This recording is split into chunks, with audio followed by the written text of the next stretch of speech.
Hey, help support the show by joining the Patreon or becoming a YouTube member. Also, hit that like button to subscribe if you want more Cavs-focused content. The Cavs are starting to get that recognition finally for having the record that they have. I saw Evan Mobley on NBA Countdown, had a nice segment with him and Shige Agumake where they broke down some tape. Fun stuff there.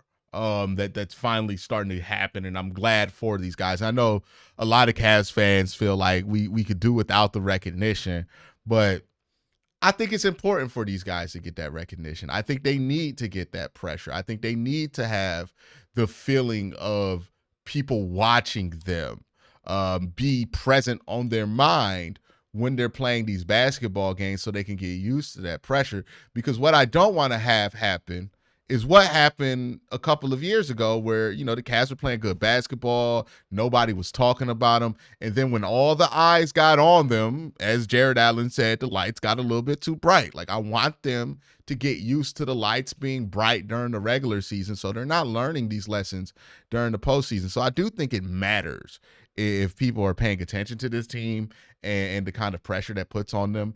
But Bill Simmons on his podcast was talking about the Cavs and asking the question, why do people not take the Cavs as seriously as a team like the New York Knicks? And the answer was, I think, interesting. Now they're 29-4.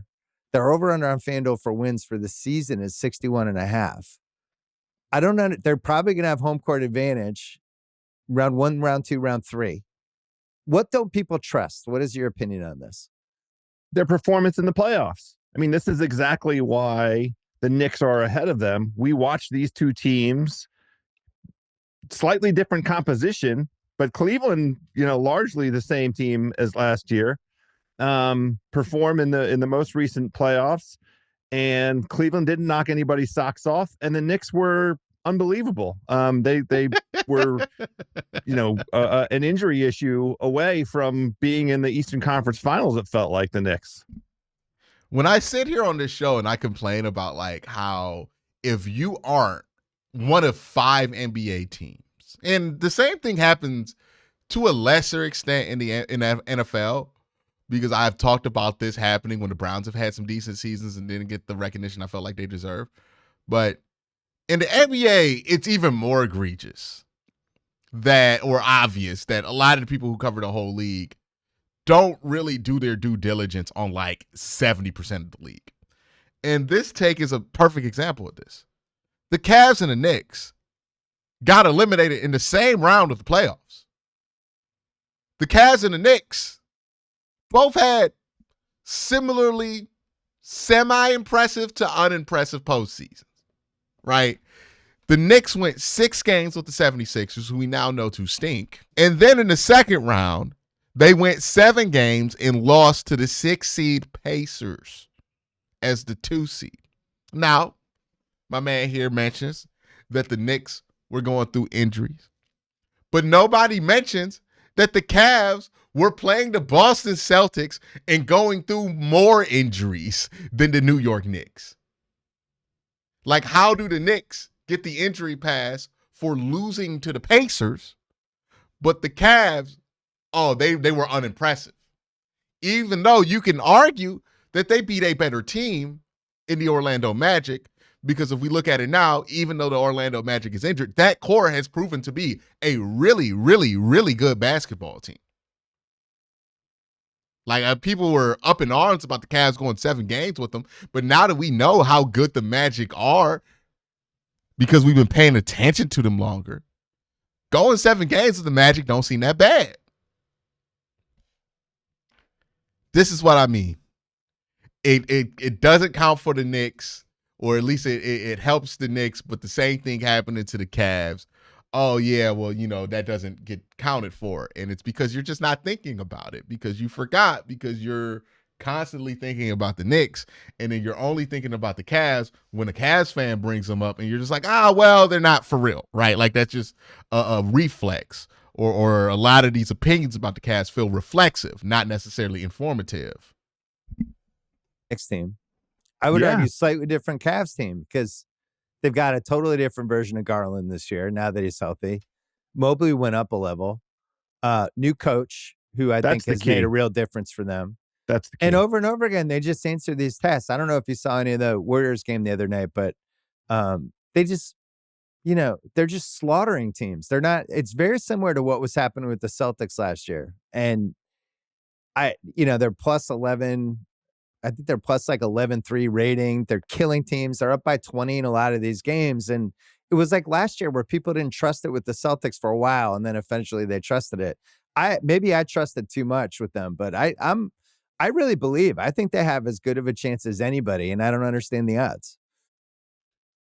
I think that was actually good analysis from Bill, right? Now, again, it's Bill Simmons. He's going to work the Celtics into everything. And the Cavs do have some things that are very similar to the Celtics. They have a better win percentage right now than the Celtics did at this point last year. I think the Celtics were like 77 win percentage. The Cavs are like at 890. They're almost at 900 again.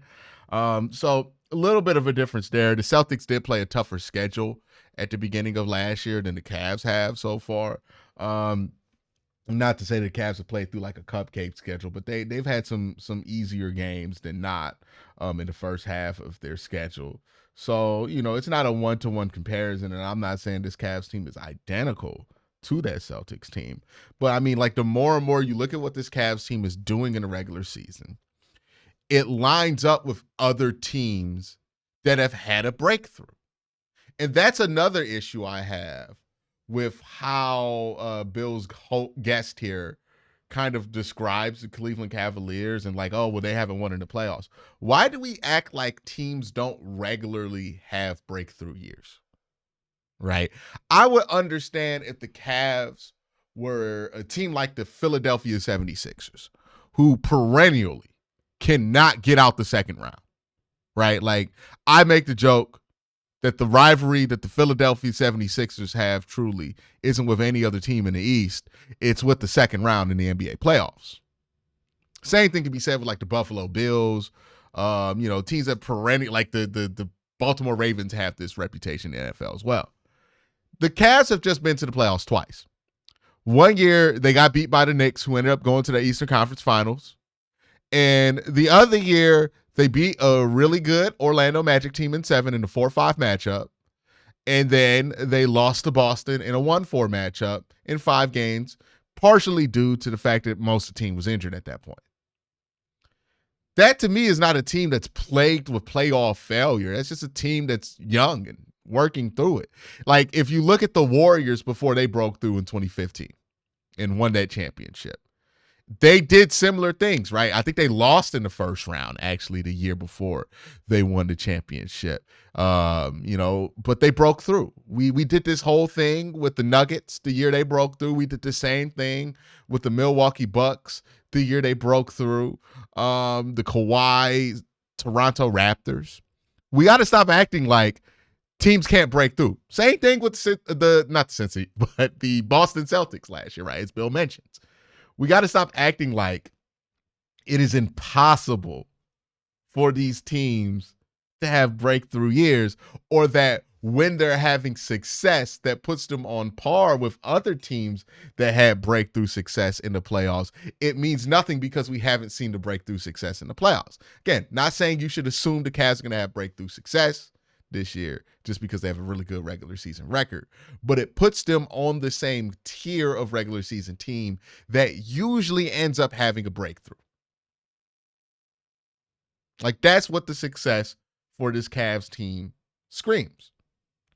And you can't just ignore that because it hadn't happened yet, right? Like, you gotta at least weigh the possibility of it, because this isn't a team that has proven themselves to be unserious in the playoffs. This is a team that's only been there twice.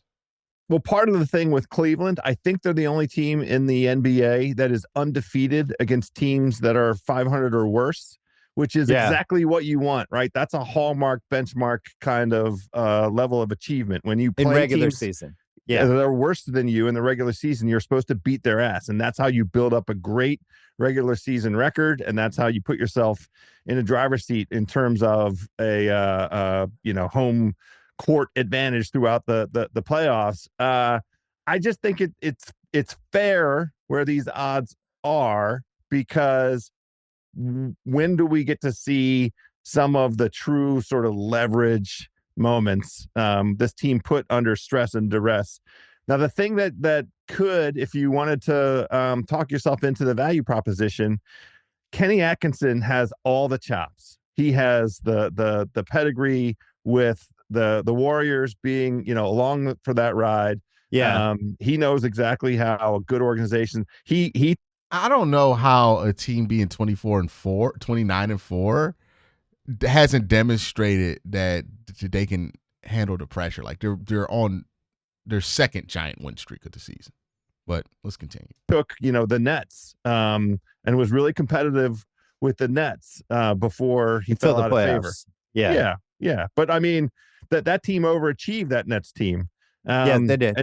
And so, we in our analysis of how this Cavaliers season might go when we were together in October, thought that he, more than any other element to that team, could be a real elevating force. And that's exactly what's happened. Yeah. And so my man acknowledges that, like, hey, Kenny Atkinson does change things. He does make them better. We're seeing the evidence of that. But because they did not have a more impressive playoff run in your mind than what the Knicks did last year, none of that matters. All right, man. It's up to the Cavs to prove it. But yeah, I thought this take was interesting here from Bill, basically saying he thinks this team is on par with what the Celtics were doing last year. That's a team that won the championship. To the takes from Bill's co-host here. But let me know what you guys think in the comment section down below. Y'all have a great day. Have an even better night. Peace.